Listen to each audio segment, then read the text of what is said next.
In the words of the great poet Maya Angelou, my mission in life is not merely to survive, but to thrive, and to do so with some passion, some compassion, some humor, and some style. It is nearly impossible to use one single sentence to encapsulate anyone's spirit, particularly if they led an extraordinary life as Maamaan Azar did. With that being said, this quotation is fitting because Maamaan Azar loved life, loved learning, and loved living amongst her family, friends, and her books.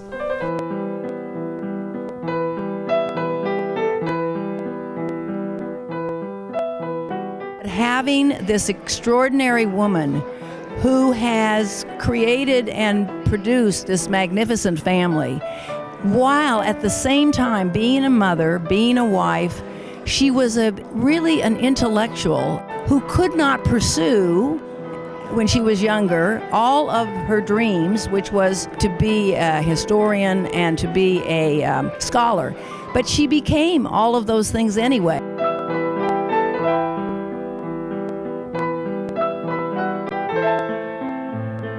You know, there's another edifice in the central part of Washington called the Kennedy Center. And each year they have the Kennedy Center honors. Tonight, the National Press Club had its inaugural honors evening to pay tribute to Maamaan Azar for all that she has done. All of you know that there is a common thread in successful cultures, and that is to have successful family units. And as I looked over the program, I said to myself, wow, this is a very successful family, and we're so honored to have 3 generations here today. This is my favorite story about you, Maamaan Azar. When Maamaan Azar was 14 years old, well, as a kid, she would often accompany her father to the villages when he needed to check with the village elders and see how things were going in terms of the lands that he owned. So one day, her father was busy with the village elders going over the numbers. And Maamaan Azar was on her own and decided to walk around and explore a little bit. But she heard something funny that she couldn't put her finger on. So she starts to walk towards the sound. She can't tell what it is, but she thinks that it's coming from one of the huts. So she then climbs up to the top of the roof of one of these huts, and the sound gets louder and louder, and she thinks she hears slapping, sound of slapping. So she then peers over the edge of the chimney hole to see what's going on. And yes, it's slapping, and it's actually a man slapping a woman in the hut. Normally, the average teenage girl at such a sight would run away in fear. Not Maamaan Azar. She started to yell at the man, said, "You do not beat your wife, stop this right now." And he ignored her. So she actually forced her way into the hut and again said, stop beating your wife. He still ignored her. So then she began to hit the man.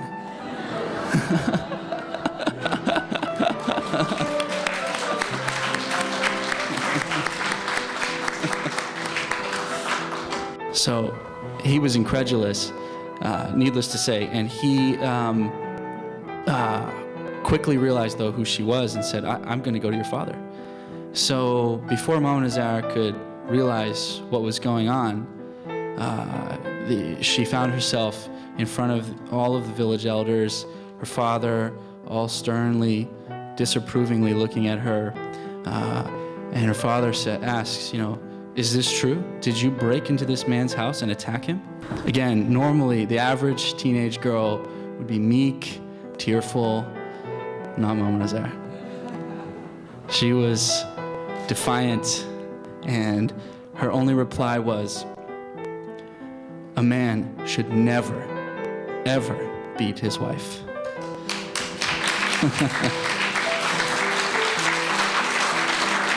Maamaan Azar, I love you. Or as we say in Farsi, Man shoma ro kheli dost daram va be shoma iftikhar mikonam. Translation, I love you very much and I am so proud of you.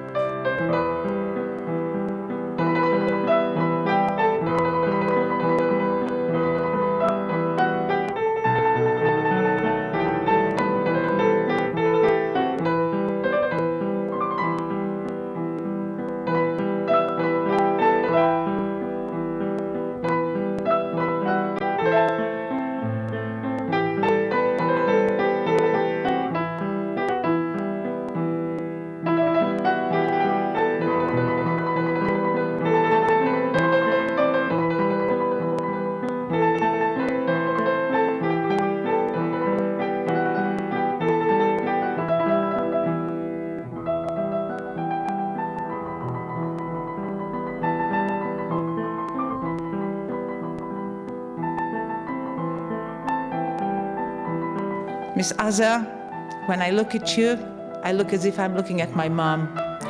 And thank you for being my mom away from home. Dear mother, thank you for all that you are and you have given me.